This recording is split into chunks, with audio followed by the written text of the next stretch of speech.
As a film enthusiast who has spent countless hours delving into the intricacies of various cinematic universes, I must say that the potential return of Edge of Tomorrow to give our screens is an event I eagerly await. Uh, and that was my the unique blend of humor, action, and suspense in the original movie made it a standout film in my personal collection. Uh, 10 years following its initial release, garnering both critical praise and financial success, Doug Liman's science fiction action spectacle, Edge of Tomorrow, saw a resurgence in popularity on Netflix in 2024.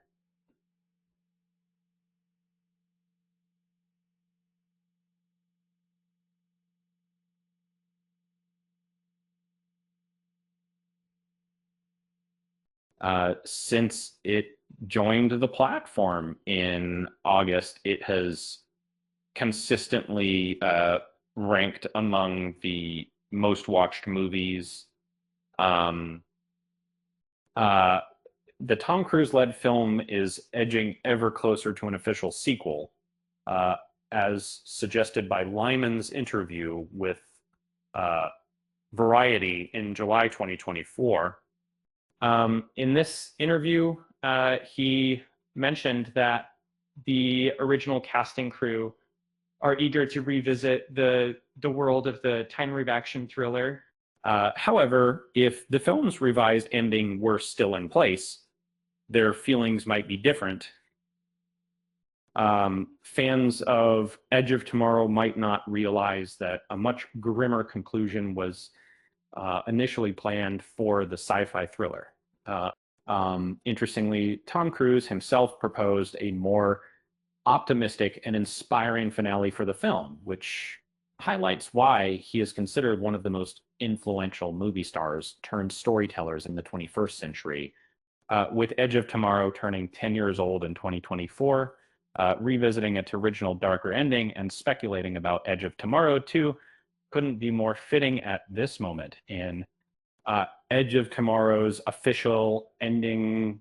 In my perspective as a film critic, I'd say that the movie Edge of Tomorrow, loosely adapted from Hiroshi Sakurazaka's novel All You Need Is Kill, offers an exhilarating blend of science fiction, action, and thriller genres under Doug Liman's skilled direction.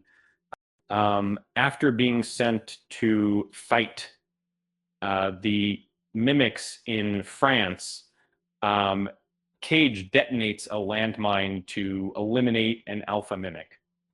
However, the next morning, he finds himself back at Heathrow Airport, which leads him to understand that he has perished and is living the same day over and over, and said, again, uh, each day, Cage meets a brutal end on the beach due to the time changing Omega blood flowing through his veins, only to resurrect at Heathrow and relive the nightmare. And despite the daily torment, Cage gradually acquires combat skills and knowledge about the loop, learning more about its mechanics with each repetition. In their collaboration, Cage and Bertowski uncover that the mimics form a collective organism under the leadership of Omega. Each time a alpha mimic is slain, Omega rewinds time, modifies its tactics, and ultimately wins until the aliens triumph. And upon this revelation, they prepare to confront Omega by repeatedly entering time loops to enhance their battle skills. But the film concludes with Cage saving the world by annihilating Omega and the mimics.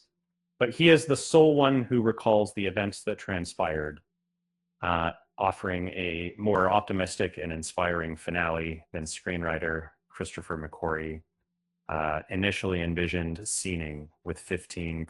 The much darker alternative ending, in an unused, more somber ending of the narrative, would have continued with Cage and Bertowski battling the Omega in Paris. It's instead of surprising the audience, Cage would explain at length that killing an alpha mimic causes a time loop reset. He warns his team, we'll find ourselves right back here talking about this without even realizing it. After his team was warned, one of Cage's soldiers gets separated and is compelled to eliminate an alpha when it attacks popular seed. Exactly as Cage had cautioned, the alpha's death triggers an omega to reset the time loop, causing Cage and his crew to repeat the same discussion again. Assuming that chilling statement about their impending doom, a barrage of bullets rains down on the plane.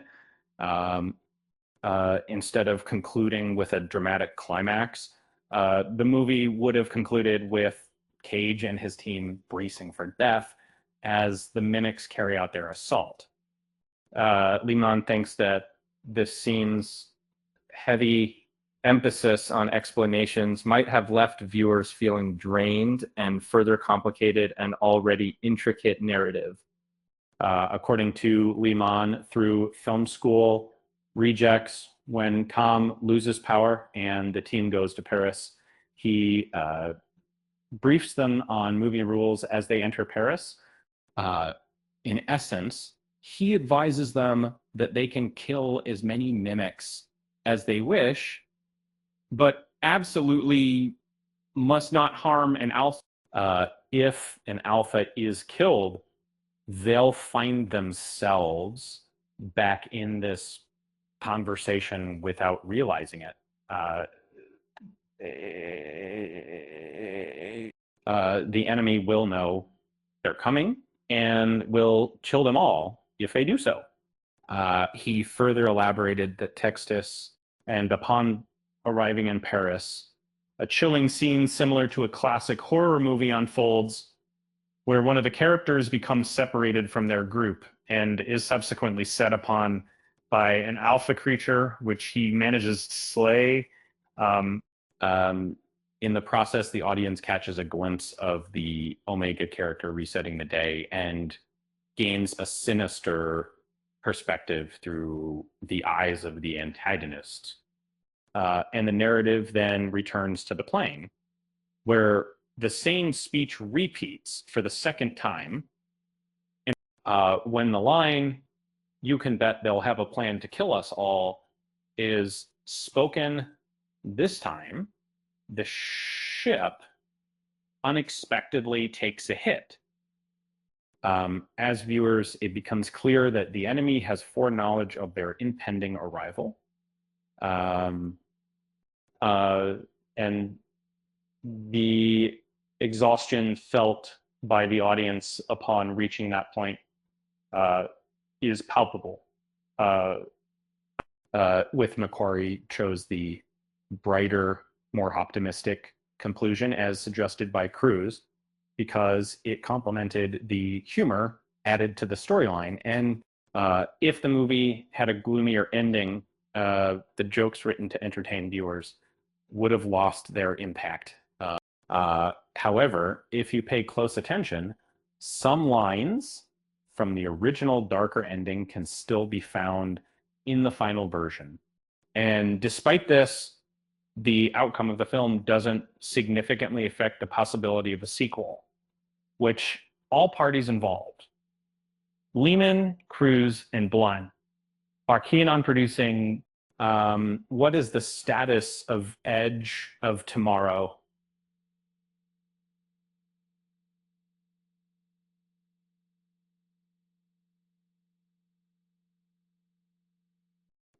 By July 2024, Doug Lehman had a conversation with Variety about the possibility of a sequel to Edge of Tomorrow. The director mentioned that the main cast is eager to revisit the setting of war-ravaged future Europe, which has been 10 years since the original film. In his own words, get into answer.